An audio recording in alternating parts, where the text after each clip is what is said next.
Pronto. Vocês conseguem me ouvir e ver minha tela?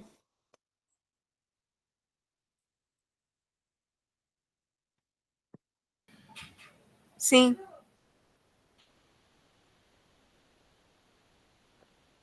Ok. Então, vamos começar a nossa aula. Peço desculpas aí a questão do horário. Eu tive um machucado ontem na coluna e estou tomando um remédio bem forte que dá bastante sono. Eu tomei ele na hora do almoço e acabei perdendo o horário.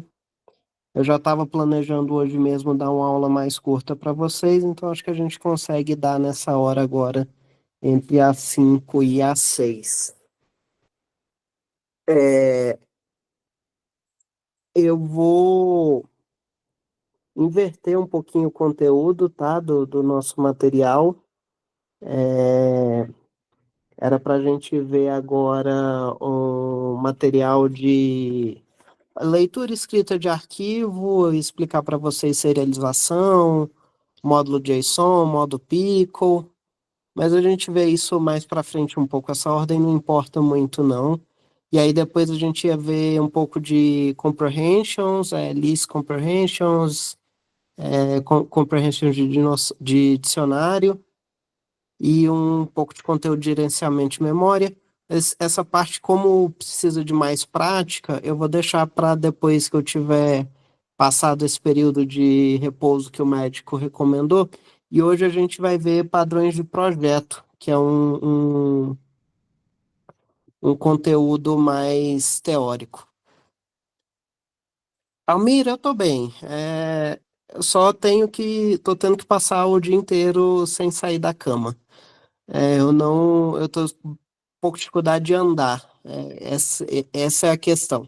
Se eu ficar quietinho aqui, parado, deitado, como eu tô aqui para dar aula para vocês, eu tô super tranquilo. Minha dificuldade é mais quando eu preciso me movimentar. Dar essa aula aqui para vocês é tranquilo por conta disso. Mas agora é só esperar, provavelmente semana que vem eu já vou estar bem melhor.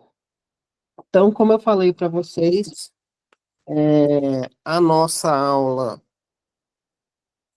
dessa semana a gente vai falar sobre padrões de projeto. O que que são padrões de projeto?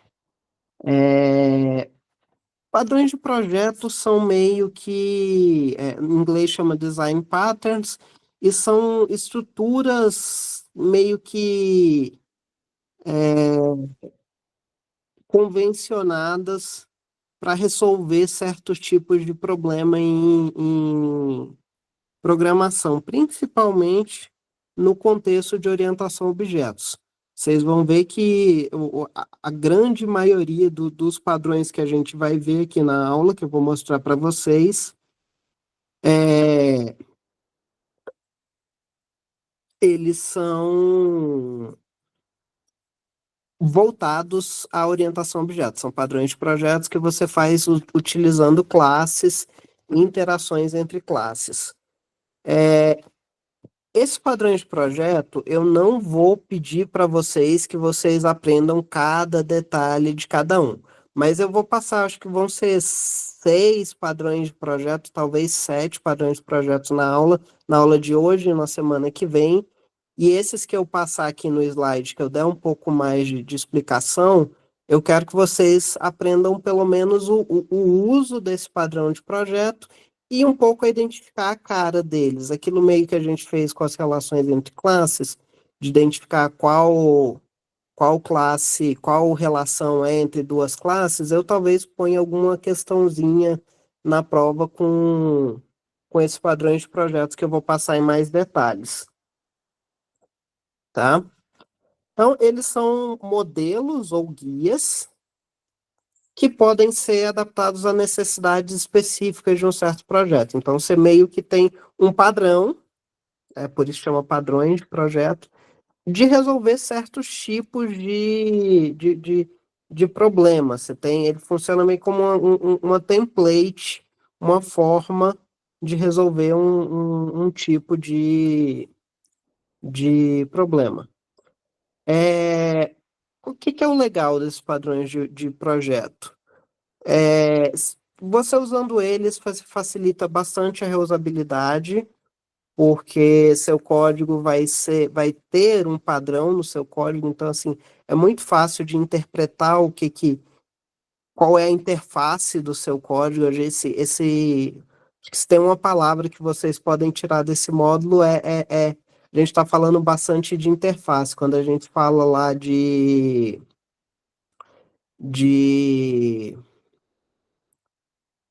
fugiu o termo,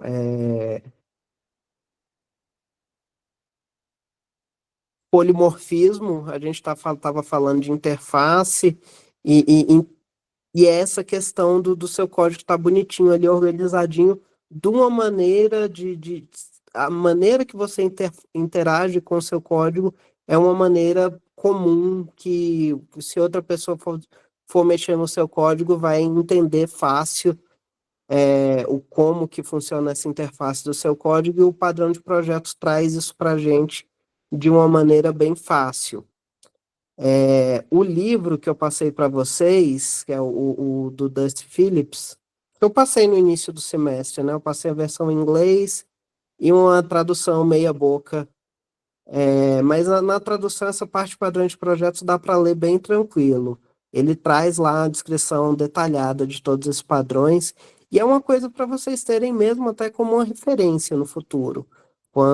Se vocês tiverem uma noção de quais padrões tem, no futuro vocês vão ter um problema, vão pensar, isso aqui eu acho que aquele padrão lá resolveria. Aí vai lá no material online ou no livro, lembra como é que é o padrão e usa ele. É uma coisa boa de se fazer. É,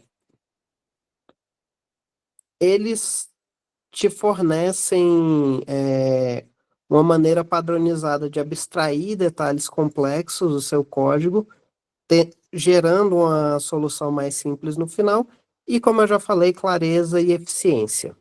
Então, o código fica mais claro e muitas vezes também fica mais eficiente.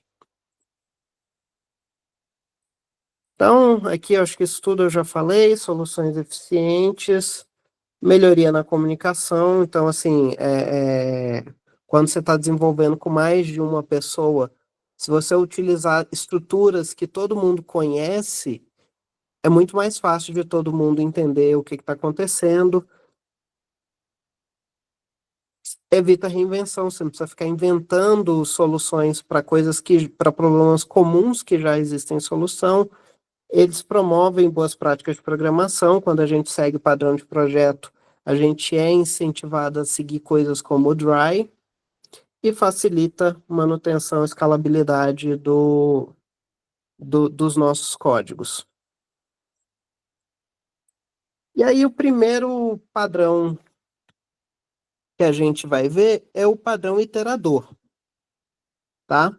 O padrão iterador, a gente vai ver ele porque ele é um padrão de projeto teórico muito importante.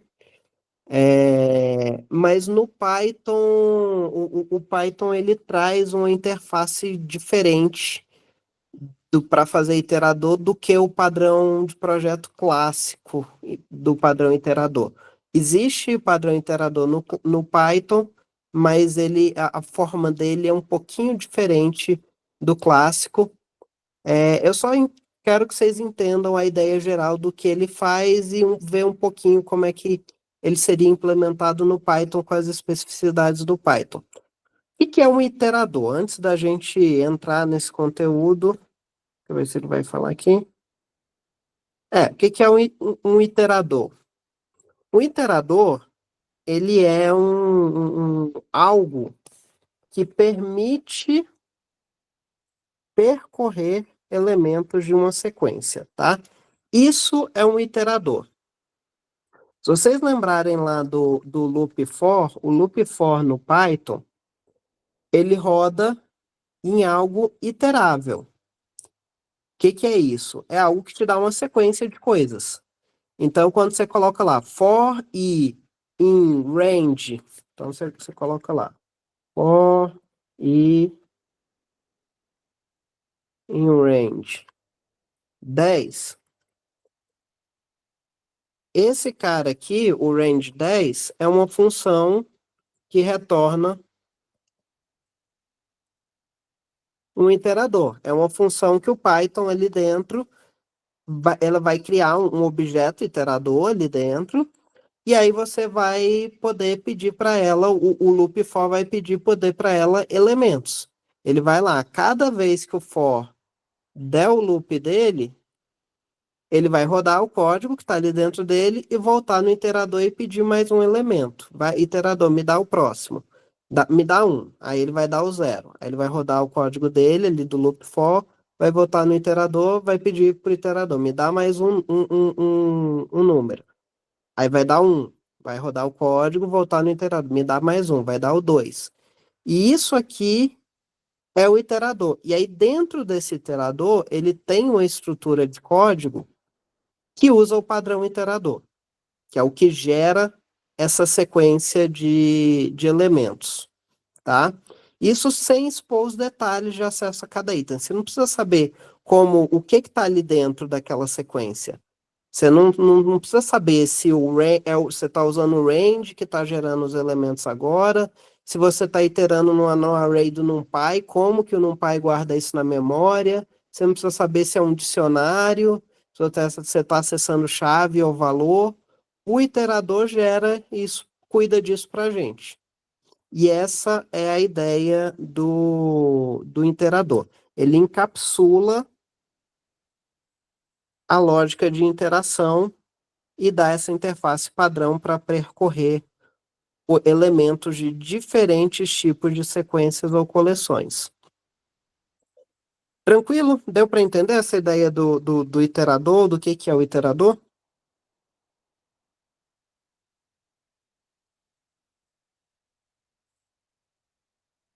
É estranho hoje que eu estou no tablet e eu não consigo ver os joinhas da reação de vocês. Mas tudo bem. Já vi aqui que alguém deu um joinha. E ninguém falou não, então é porque a gente deu para entender. Peraí, só um instante. É, então, aqui alguns exemplos, como eu falei, de iteradores. Então, a gente pode iterar, por exemplo, aqui o primeiro exemplo, a gente itera nos pares de chave e valor do dicionário. O dicionário, ele tem três iteradores possíveis que você pode usar de um dicionário. Um dicionário, você pode, se você fizer for alguma coisa aqui em dict, aqui você vai estar iterando nas chaves do dicionário. A mesma coisa aqui, você fizer ponto keys. Em dict, ponto keys. Isso aqui retornam o mesmo iterador, tá? É o iterador das chaves. Aí, se você tiver dict.items,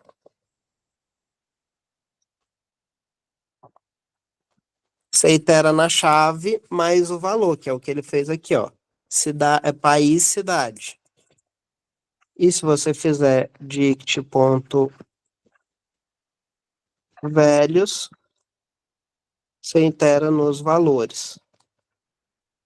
Então, o dicionário por padrão, o dicionário do Python, ele tem implementado dentro dele 3 iteradores para a gente. A gente pode iterar nas chaves, nos pares chaves-valor e nos valores. Boa tarde, Max. A gente está vendo hoje padrões de projeto, que são estruturas de meio que estruturas convencionadas para serem utilizadas no seu código para resolver problemas específicos. E o primeiro que a gente está vendo é o padrão iterador. Estou explicando o que é o iterador, que é algo que gera uma sequência, que cria uma sequência de elementos para você. Aí está falando, por exemplo, o dicionário no Python, você tem o iterador das chaves, que é só fazer um for no dicionário, ou o dicionário ponto keys e você tem iterador nos pares chaves valor e só nos valores com itens e o velhos. O Python, toda array do Python, do Python não, do NumPy, elas têm o iterador que percorre os elementos, é só você, a própria array já é um iterador dos elementos daquela array, então você pode jogar array direto aqui no for, por exemplo. A mesma coisa para uma lista, se você tiver uma lista, você pode simplesmente fazer o for na lista, a lista já tem o iterador implementado ali dentro. O data frame do Pandas é outro exemplo que ele tem métodos que geram iteradores para você. Um deles, e o que a gente usa mais, é o iterRows, tá? O iterRows, ele vai gerar o iterador para a gente que vai iterar nas linhas da minha tabela. Então, cada interação, ele vai me retornar o índice daquela linha e o conteúdo daquela linha, na forma de uma série do Pandas. Só uma observação aqui, tá? Nem é parte do conteúdo de hoje, mas só para vocês prestarem atenção nos detalhes, prestem atenção que alguns lugares que eu criei o iterador, eu usei o parêntese aqui, eu abri e fechei o parêntese. Em outros lugares, não, tá? Qual é essa diferença aqui? Essa diferença é que onde eu não coloco parêntese, são, como por exemplo aqui na array, numa lista, se eu quiser aqui percorrer as chaves de um dicionário, esses exemplos, esses lugares onde eu não coloco parêntese, é porque o próprio objeto já é um iterador. Então eu posso fazer o for ali direto nele.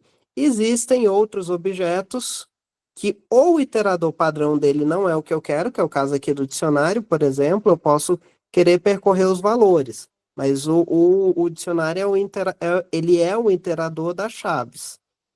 E aí eu, normalmente, nesses casos, eu tenho métodos que geram o iterador específico que eu quero. É o caso aqui do dicionário, eu chamo o método item, aí eu tenho que pôr parênteses, porque eu estou executando esse método, e a mesma coisa aqui com o pandas. Eu estou executando o método iterRows, e o iterRows vai voltar para mim um iterador. Não, isso é só um parentezinho, não é nem parte do conteúdo da aula de hoje, é só vocês prestarem atenção quando você tem que pôr o parêntese aqui no final, é porque aquele objeto não é exatamente o que você precisa, mas ele tem um método para gerar o que você precisa. Tá?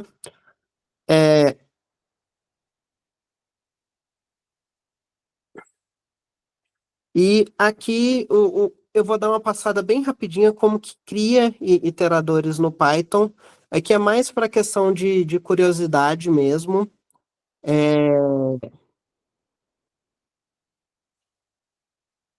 Eu passei métodos, eu expliquei métodos mágicos para vocês? Eu acho que não. Acho que era conteúdo é um conteúdo que a gente veria na aula 13, se eu não me engano. Mas vocês já ouviram falar desses? Não. Eu não passei métodos mágicos para vocês, não. Existem. Eu vou só dizer o que que é, mas a gente vai voltar nos métodos mágicos. Existem uns nomes padrões para métodos que, em geral, eles têm essa cara aqui.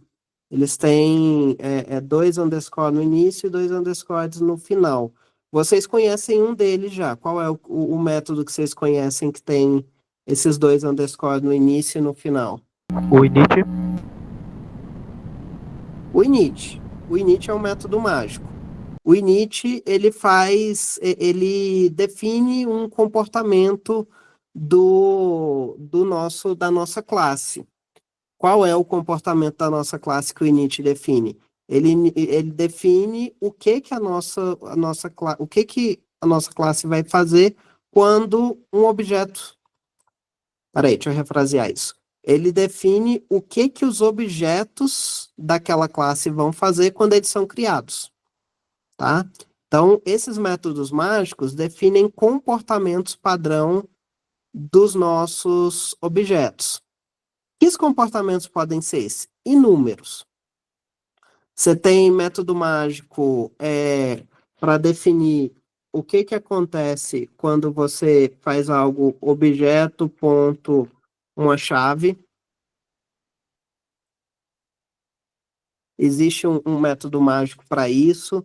Você pode criar um método mágico para dizer o que acontece quando você faz isso aqui, print, ponto, objeto. Esse aqui vocês já viram. Na verdade, tem dois que afetam isso aqui. A gente tem o wrapper e a gente tem o str, tá? Travou aí para mais gente?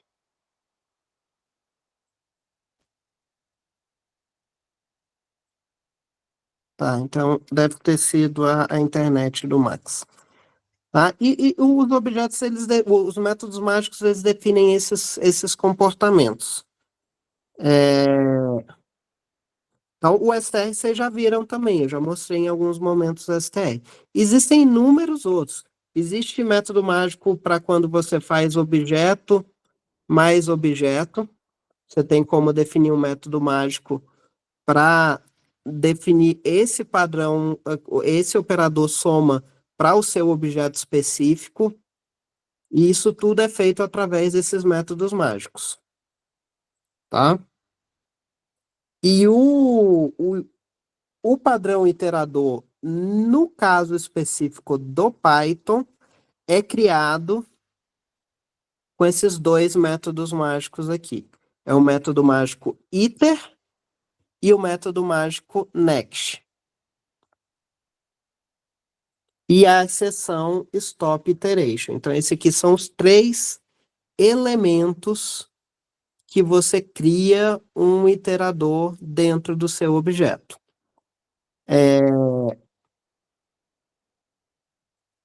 O método iter, ele vai criar o seu iterador de fato. Tá? Eu disse lá no slide anterior que quando você não colocava o parêntese, era porque o objeto já é o iterador. Eu menti um pouquinho. O objeto pode até ser, mas ele mesmo que você não chame nada aqui não coloque o parêntese aqui, não chame nenhum método, o Python, quando você coloca um objeto dentro de um lugar onde ele estava esperando um iterador, a primeira coisa que ele vai fazer é chamar esse método iter. Em muitos casos, esse método iter só retorna o próprio objeto. Você vai ter algo dessa cara aqui. Def iter self return self, tá? Só que para você fazer isso, o seu objeto, a sua classe também tem que ter o next. Aí o next vai ser o que ele vai chamar a cada elemento aqui, cada vez que ele fizer o loop aqui do for, cada rodada do for, ele vai chamar o next para pegar um elemento. E aí esse next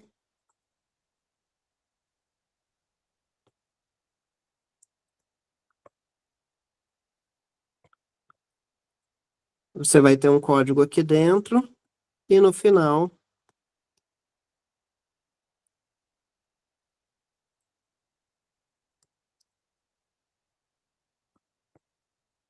ele vai retornar um elemento da sua sequência. E como que você para essa coisa toda, esse ciclo todo? Como que você avisa para o Python, opa, acabou, não tem mais nada aqui? Você usa o stop iteration. Então, em algum lugar aqui, você vai ter um if, qualquer coisa aqui, você descobre dentro desse if como que você chegou na situação que você não tem mais elemento. E se você não tiver mais elemento, você vai dar um raise stop iteration. E aí, quando você der esse raise stop iteration, o Python sabe, opa, acabou, eu vou sair do for. Se não tem mais elemento, eu vou sair do for. Eu estou dando sempre o exemplo de for, porque o for é o local clássico onde você usa um iterador. Mas não é o único lugar onde você pode usar o iterador. Vocês lembram da função list? O que faz a função list?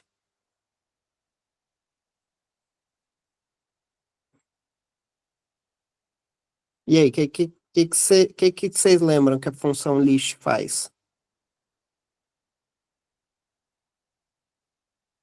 Ninguém? Que faz a função int?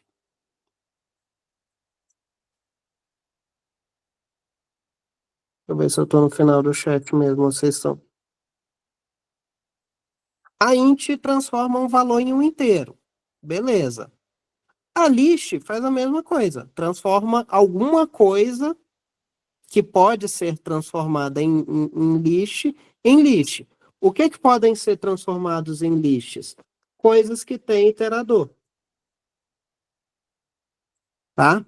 Então, a função list, ela espera objetos que têm um iterador, que são iteráveis, e gera listas a partir desses objetos. Então, se eu faço list dict de um dicionário, isso aqui é uma variável, tá? Se eu faço lista de um dicionário, é,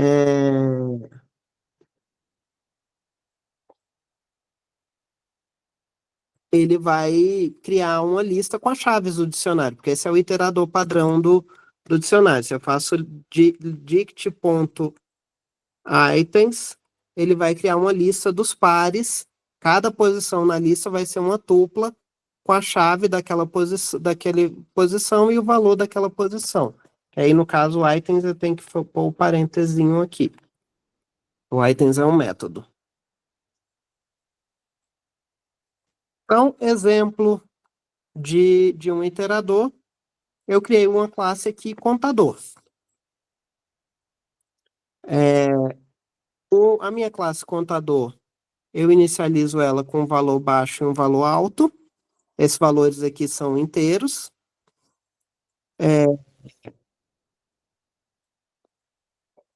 E aí, quando eu inicio uma iteração, ele chama o iter, ele vai guardar aqui que o valor atual é o baixo e vai retornar ele mesmo, porque esse cara aqui que retorna no iter é o cara que tem que ter o next. Não precisa ser necessariamente o self, mas eu tenho que retornar um objeto que tem next, que tem o método next nele. Então, no caso aqui, eu retornei o self porque a própria classe tem o next aqui. E aí, no next, eu confiro enquanto se o atual for menor que o alto, o número é o atual, eu incremento 1 no atual e retorno o número. Quando o atual não for menor que o alto, ele não vai entrar nesse if e vai levantar o stop iteration. E aí o Python sabe que eu acabei o meu iterador, eu percorri a minha sequência inteira. E aí a gente pode usar aqui, eu criei um contador de 1 a 6, e se eu usar ele num loop for, ele vai contar aqui de 1 até 5. Veja que ele conta só até 5 pela maneira que eu implementei aqui a condição de parada. Eu fiz um menor que, se eu tivesse feito um menor igual, ele ia contar até 6.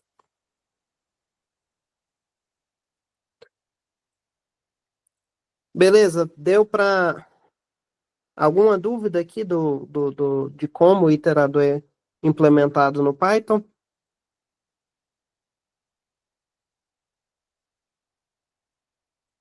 Ok, então vamos continuar. Não vou fazer essa prática em sala, mas eu recomendo fortemente que vocês façam ela depois. Eu não copiei o material da aula para a plataforma, mas eu vou tentar fazer isso mais tarde e aí eu aviso vocês. Se eu conseguir sentar ali no computador 5 minutinhos e copiar isso para vocês, eu aviso e aí vocês vão ter esse arquivo biblioteca.py para fazer essa prática.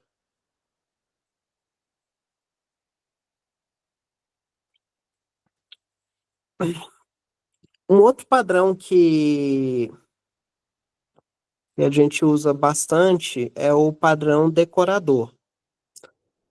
O padrão decorador é outro que tem uma implementação muito específica no Python. A implementação do Python é um pouquinho diferente da implementação clássica do padrão decorador, mas o Python usa bastante e vocês já usaram decorador no Python também. Eu vou descrever ele aqui, aí eu volto na situação onde vocês já usaram o padrão decorador. É, O padrão decorador é um padrão estrutural que permite adicionar novas funcionalidades a objetos e funções, tá? E funções de forma dinâmica.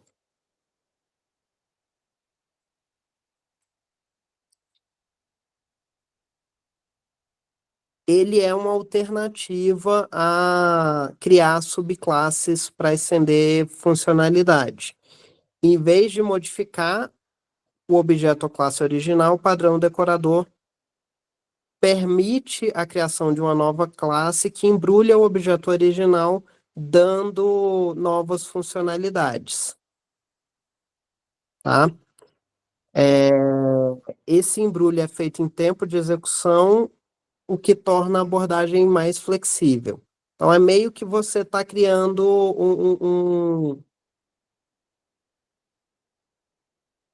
uma coisa acima do que vai conter o seu objeto original e estender a funcionalidade dele. Isso é a descrição do padrão decorador clássico. Eu acho que eu vou ter, tem um exemplo aqui. Essa é o, a definição do padrão decorador clássico, o padrão decorador que as outras linguagens de programação usam. Então, o exemplo aqui, eu tenho uma classe livro. Essa classe livro tem atributos de título e autor, e tem o método exibir, que me retorna uma string aí com o nome do livro, o título e o autor. Tá? E a gente tem a classe decorador, que ela vai conter um livro e uma página, e a exibir agora vai, quando eu chamo a exibir do marcador, ele vai chamar a exibir do livro, mas ele vai imprimir para mim também que página que está marcada. Tá? Então, ele marca uma página para mim. Então, eu estendi a, a funcionalidade do livro com outra classe. Esse é o uso clássico do decorador. Então, eu posso criar aqui um livro, criei o livro aí do 1984, e criei um marcador marcando o meu livro na página 150. E aí, quando eu imprimo o exibir do meu livro, ele dá só o nome do livro. Quando eu imprimo o exibir do meu livro com marcador, ele imprime a página 150. Certo? Então, é bem simplesinho. Você tem uma classe que guarda outra classe dentro, ou uma classe que guarda objetos de outra classe dentro e dá funcionalidades novas aí para essa outra classe. Só que a gente não usa esse tipo de estrutura aqui, a gente absolutamente não usa no Python. Eu até mostrei aqui para vocês verem que existe, tem como fazer esse decorador clássico no Python, mas o Python tem uma maneira muito específica, e o que o Python chama de decorador, ele é até um pouquinho diferente. porque o decorador do Python, ele não estende funcionalidade de objetos. Ele estende funcionalidade de métodos e funções. Ele faz essa mesmo coisa de embrulhar, só que ele não embrulha objetos, ele embrulha métodos e funções.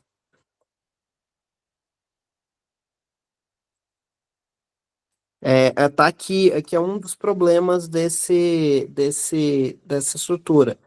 A não ser que a gente faça um tratamento bem cuidadoso, tem como fazer esse tratamento. Existem métodos mágicos que ajudam a gente a fazer isso, mas eu não tenho do marcador aqui nesse código, do objeto marcador, eu não tenho como acessar atributos do livro original. É o que está falando aqui nesse segundo slide. Se eu tentar meu livro com marcador ponto autor, eu não tenho como acessar esse atributo. Como eu falei, tem jeito da gente corrigir isso. No Python, a gente usaria o método mágico getAttr. Eu ainda não ensinei ele para vocês, mas ele é o método mágico que é chamado quando você faz objeto.atributo. Esse getAttr, quando o Python não acha o atributo, ele chama esse getAttr, se ele existir, e aí você pode passar o atributo que você quiser. No caso aqui, eu estou usando a função getAttr no objeto livro para acessar esse atributo, tá? Só mostrando aqui como é que poderia corrigir esse problema. Mas isso aqui não é o importante, como eu falei, essa estrutura a gente não costuma usar ela dessa forma no Python.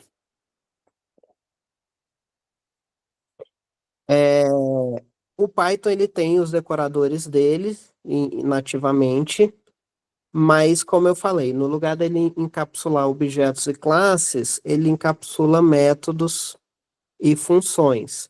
É algo que você faz ali na função, você põe vamos dizer, um temperinho ali na função, e essa função passa a fazer mais coisa do que ela fazia originalmente.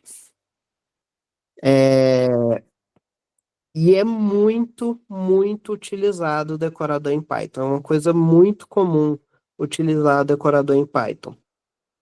Você usa para fazer registro do que está acontecendo no seu código, que é o chamado logging. O log do seu programa é um registro de eventos atípicos ou típicos que aconteceram no seu programa. Por exemplo, log de um servidor web, de um software que está renderizando uma página da internet, está fornecendo uma página da internet, pode ser todos os acessos. Você registra lá, o aplicativo ele registra todas as páginas que foram acessadas, a hora, o IP de quem acessou e o navegador que a pessoa usou para acessar, por exemplo. É um log bem comum em aplicativos de servidor web. Você pode checar a autenticação, quando você for autorização e autenticação, quando você tem um programa, de novo o exemplo do servidor web. Você tem um programa que está fornecendo uma página da internet. E aí você quer checar se o usuário que está logado naquela página tem acesso àquela função que ele está tentando executar. Você pode fazer isso com o decorador. Você pode pôr um decorador na função que checa se o usuário pode acessar ou não. Se ele não puder, ela levanta um erro antes da função ser executada. Você pode usar para checagem de performance benchmark, caching, gerenciamento de contexto, uma série de coisas. É uma das ferramentas mais úteis que tem no Python são os decoradores. Quando vocês forem começar a mexer, por exemplo, com Flask, eu vi que o Felipe estava organizando de dar aula de Flask para vocês. Vocês já tiveram alguma aula de Flask?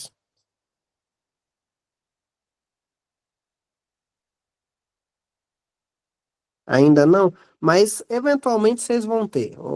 O Felipe provavelmente vai dar aula de Flask para vocês em algum momento. No Flask, o Flask é justamente isso, é uma biblioteca do Python para você criar servidores de web com Python. Você criar páginas de internet com Python. E tudo no Flask é feito com base em decorador. Tudo. Então, os decoradores no Python, eles são implementados na forma de os próprios decoradores também são funções. Então, são funções que encapsulam outras funções. A função decorador, o método decorador, que não faz diferença se ele é uma função ou um método, ele só tem que ter a estrutura de decorador, ele vai receber uma função ou método como parâmetro e retornar uma função nova, uma terceira função, que executa qualquer coisa que você quiser, mais a função original, função ou método original. Pode ser um pouquinho confuso, a gente tem 3 funções aqui envolvidas, mas no exemplo vocês vão ver que é simples. A gente tem uma função que é o próprio decorador, que vai criar uma função nova com qualquer código que você queira, mais a execução da função ou método original.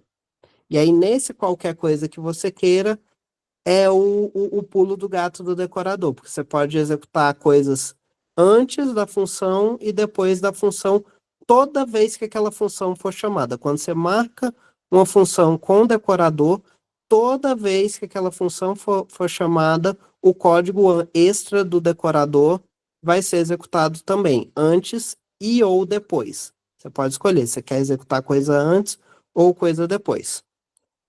Qual que é a cara disso pra gente? Desculpa. Tá, ok. Vamos ver aqui primeiro o uso, tá? Vocês lembram disso aqui? O que é isso aqui?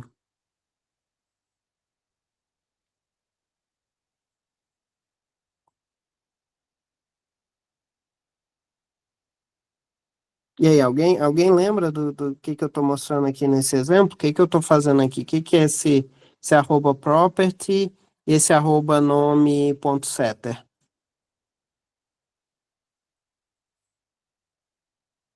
É uma propriedade, né? Eu estou criando aqui comportamento, eu estou criando aqui uma propriedade. A propriedade é aquele negócio lá aquele atributo que não é exatamente um atributo. Eu vou acessar ele através do setter e do getter, que é a maneira do Python de fazer encapsulamento.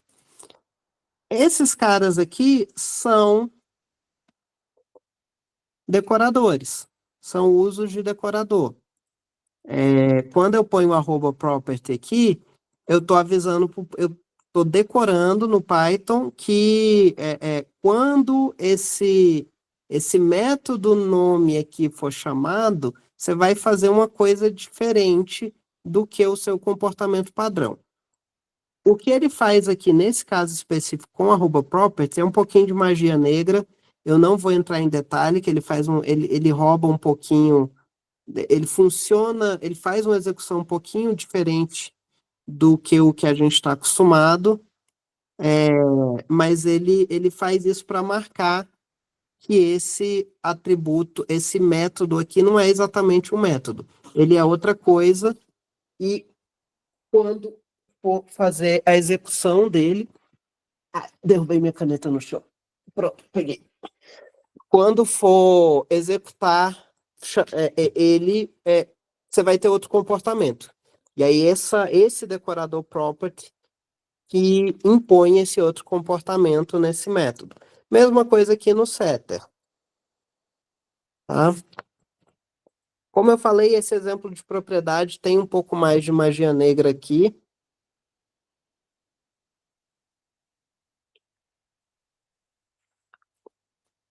Então, ele é um método, mas você não acessa ele como método. Quando eu acesso aqui, ó, eu não ponho parêntese aqui. Então, eu estou acessando só o atributo associado a esse método.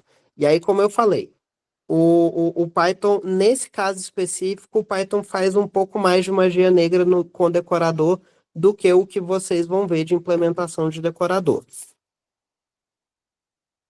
Não sabia que dava para jogar essa barra pro lado. Tá. É,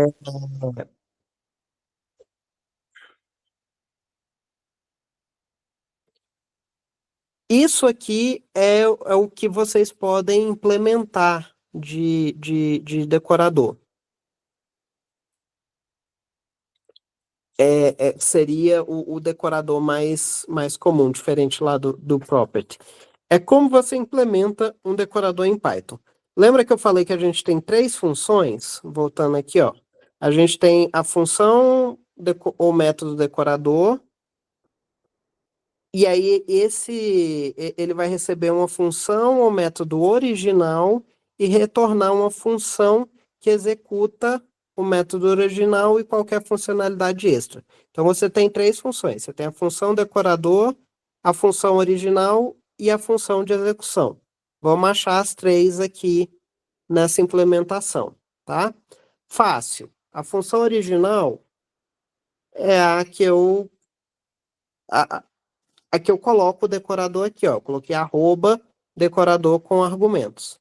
Então, isso aqui é a função original. Esse cara aqui todinha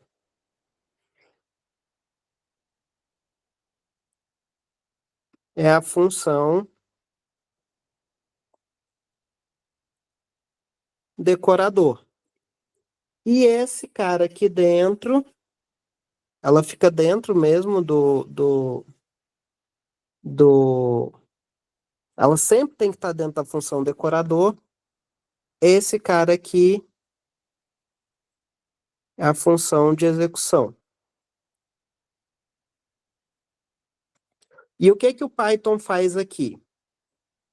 Quando eu crio uma função aqui embaixo com o decorador, eu coloquei o arroba aqui e coloquei o decorador aqui em cima, quando ele vai criar, guardar essa função na memória dele, quando ele vai definir o que é a soma, a minha variável soma, que é essa função, no lugar dele guardar diretamente essa função aqui, essa função aqui, no lugar dele guardar a própria função, ele vai executar a função decorador e guardar o que a função decorador retornou. Então, no lugar dele guardar essa função aqui de baixo, ele vai guardar essa função aqui de cima, a que está aqui dentro. E o que essa função aqui de cima faz? Ela recebe nesse exemplo aqui, ela pode fazer muitas coisas diferentes.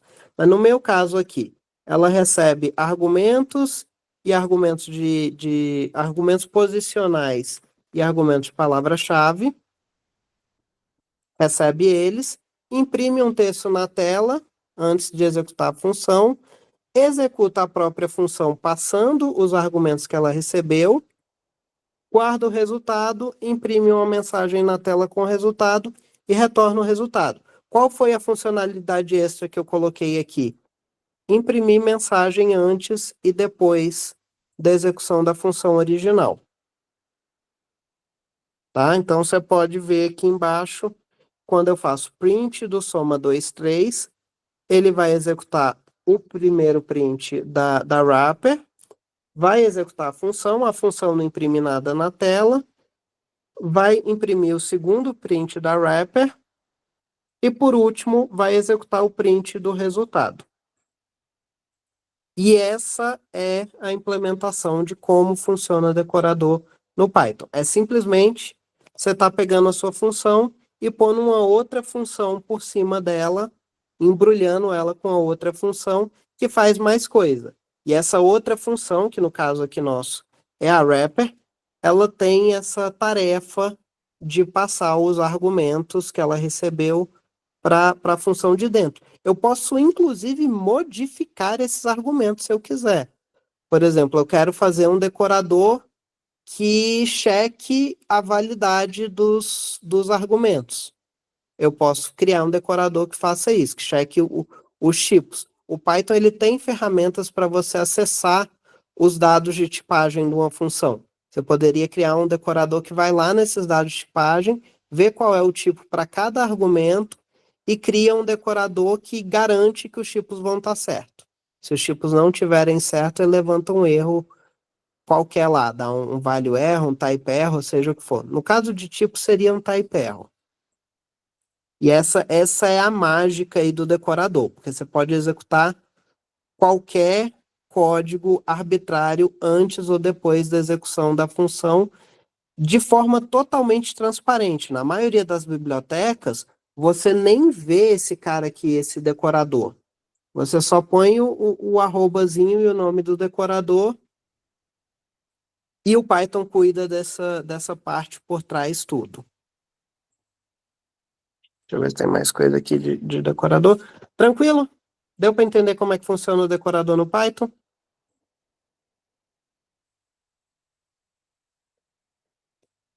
É uma ferramenta bem poderosa, tá? Vocês estão ainda mais no início, vai ter poucas situações que vocês usem. Eu acho que eu só criei decorador próprio meu uma vez na vida, mas a gente usa muito decorador, tem muita biblioteca que disponibiliza muito decorador útil para a gente. Vou pular prática em sala, como eu falei para vocês, eu vou tentar mais tarde copiar esses arquivos para vocês fazerem as práticas em sala na plataforma para vocês. Eu aviso quando eu conseguir. E aí depois vocês podem fazer. E aí eu acho que o último padrão que a gente vai ver hoje vai ser o padrão observador.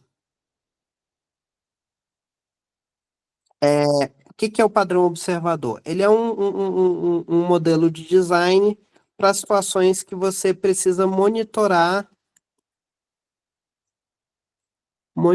estado e tratar eventos que acontecem ali no seu código. Eu quero checar em que fase, quero ficar constantemente checando em que fase do meu código eu estou, por exemplo, ou eu quero registrar quando eu mudo uma condição ali dentro dos meus objetos.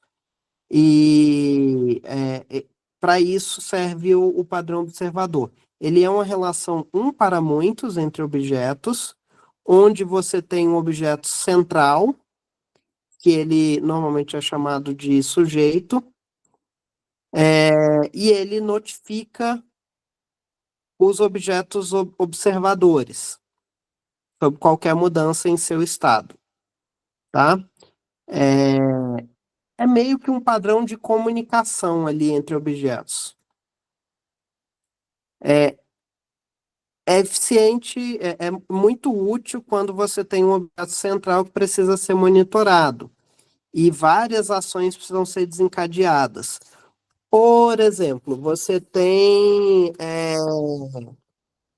está implementando um serviço, você está lá, você é um desenvolvedor do OLX, vou dar um exemplo aí bem prático disso, você é um desenvolvedor do OLX, e não sei se vocês conhecem o OLX é um site de venda de produtos usados, que você pode entrar lá e começar uma conversa, antes de comprar, você pode começar uma conversa com a pessoa que está vendendo aquele produto. E aí, quando você manda uma mensagem lá pelo OLX, o OLX tem que mandar um e-mail, se o cara tiver criado lá a opção receber e-mail quando tiver mensagem. Ele vai receber um e-mail avisando que tem a mensagem, ele vai criar uma notificação no aplicativo no celular do cara, ele vai marcar na interface do site o íconezinho com a notificação de que ele recebeu mensagem. Então, foi um evento que requer que várias ações sejam executadas. Nesses casos, a gente usa o padrão observador.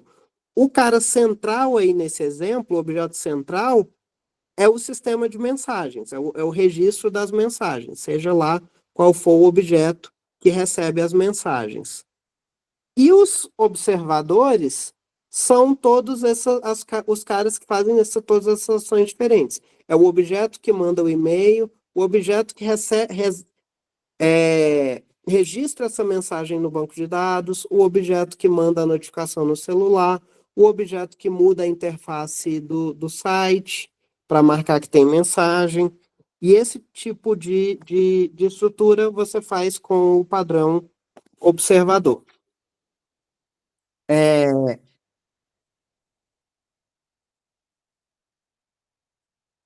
O, os componentes do padrão observador, como a gente já falou, a gente tem os sujeitos e os observadores.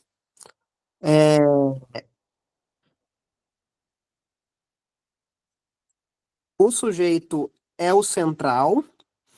O sujeito ele vai ter um método attach e um deattach, que é eu quero monitorar, eu quero me registrar como observador desse sujeito, ou eu quero me desregistrar. Registrar e desregistrar. Então, quando um observador quer passar a monitorar aquele sujeito, ele vai lá e chama o método attach dele, se registrando ali, se passando como parâmetro. E o detach, mesma coisa. Quando ele não quer mais monitorar aquele sujeito, ele vai lá e se desregistra. E os observadores, eles têm que ter o método update, que vai ser como o sujeito vai avisar que algo aconteceu. Toda vez que acontecer algo, o sujeito vai lá em todos os observadores que ele tem registrado, ele vai ter uma lista de observadores dentro dele e vai chamar o update de cada um desses observadores. Então, é isso aqui eu já expliquei. Os observadores são instanciados e anexados a um sujeito usando o método attach. Quando o estado do sujeito muda, ele chama o método update de todos os seus observadores e cada observador reage apropriadamente a esse update. O sujeito não tem conhecimento do que os observadores estão fazendo, tá? Ele não precisa saber, ele só precisa saber que que o observador precisa daquela informação. A única função na relação aí do sujeito é notificar, é registrar eles e notificar quem foi registrado sobre as mudanças. E da mesma forma, os observadores não costumam saber que existem outros observadores, eles são totalmente independentes. Já dei exemplos, mas depois, se vocês quiserem ver aqui, vocês podem vir ver os outros. Então, por exemplo, eu vou dar uma passada aqui rapidinho. Você tem uma interface gráfica, um botão pode fazer várias coisas ao mesmo tempo. Então, ele pode ser um sujeito e você pode ter vários observadores registrados para reagir ao clique daquele botão. Gerenciar eventos, é o que eu falei lá da mensagem no OLX. Então, quando uma mensagem, ou seja, um evento acontece, ele pode desencadear várias ações, seja mandar e-mail, exibir notificação, seja o que for, atualizar a interface, logar essas informações, registrar que foi mandada uma mensagem. Modelo de publicação assinatura, é um exemplo, você tem publicações e as pessoas podem assinar nessas publicações. Monitoramento de dados em tempo real, por exemplo, você tem um sistema de controle de uma fábrica, e aí você tem o registro de temperatura de um equipamento. Você pode ter um padrão observador ali, que o objeto que lê a temperatura é o sujeito, e você tem vários observadores que ficam ali monitorando aquela temperatura. Se aquela temperatura chegar em situações específicas, outros sistemas da fábrica têm que reagir àquilo. Por exemplo, ficar quente demais, você tem que ligar o ar-condicionado. Se continuar quente, você tem que fazer uma parada. Chegar numa temperatura crítica, você tem que fazer uma parada de emergência da fábrica, você tem que notificar. Então, são exemplos aí onde a gente usa esse padrão observador. Já deu 6 horas, mas já já a gente acaba. Talvez eu peça só mais alguns minutos. Eu não lembro se tem mais alguma coisa depois desse observador, mas só vamos terminar aqui o observador. Eu tenho aqui um exemplo de um observador. Esse observador, ele tem uma propriedade, que é o estado dele. Não me importa o que que é esse estado. E eu tenho aqui, como eu falei, eu tenho o método attach e deattach, que eu vou receber um observador. Então, aqui, nesses métodos, você sempre vai receber um observador. E se esse observador já não tiver registrado, esse if aqui, eu guardo ele na lista de observadores. Quando eu chamo de attach, eu tento remover ele da lista de observadores. Eu só coloquei um except aqui porque eu não quero quebrar o código se eu estiver tentando tirar um observador que já não está. E no caso aqui, eu dou o notify na mão, tá? Esse notify aqui é eu na mão avisando os observadores que alguma coisa aconteceu. Então, eu itero, isso não necessariamente precisa ser na mão, isso pode ser em qualquer lugar do código aqui do sujeito, eu posso chegar na situação onde eu quero avisar os observadores, e aí eu faço esse loop aqui. Tá? Para cada observador, eu chamo update, no caso aqui eu chamei update passando o próprio objeto sujeito como parâmetro, mas eu posso pôr qualquer coisa. Então, isso aqui pode ser qualquer informação, tá? Não precisa ser necessariamente o próprio objeto do sujeito. E aí, na classe observador, no caso aqui, eu só criei uma classe observador, que foi uma classe que imprime na tela. Mas, da mesma forma, eu poderia ter uma classe observador que manda e-mail, eu poderia ter uma classe observador que registra no log, eu poderia ter uma classe observador que envia notificação. Aí eu crio o sujeito, crio o meu observador, registro o observador no sujeito, mudei de estado. Ah, tá. Eu não estou fazendo manual, não. Olha aqui, ó. Toda vez que eu mudo o estado do observador, eu dou eu rodo um notify aqui, ó. Não tá manual.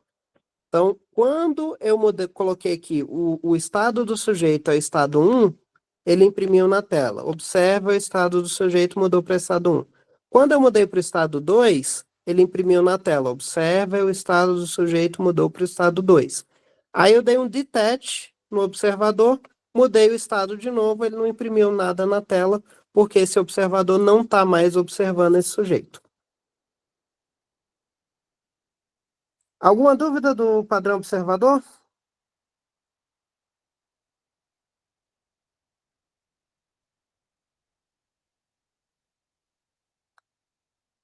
Vamos ver se tem mais alguma coisa. Não, acabou.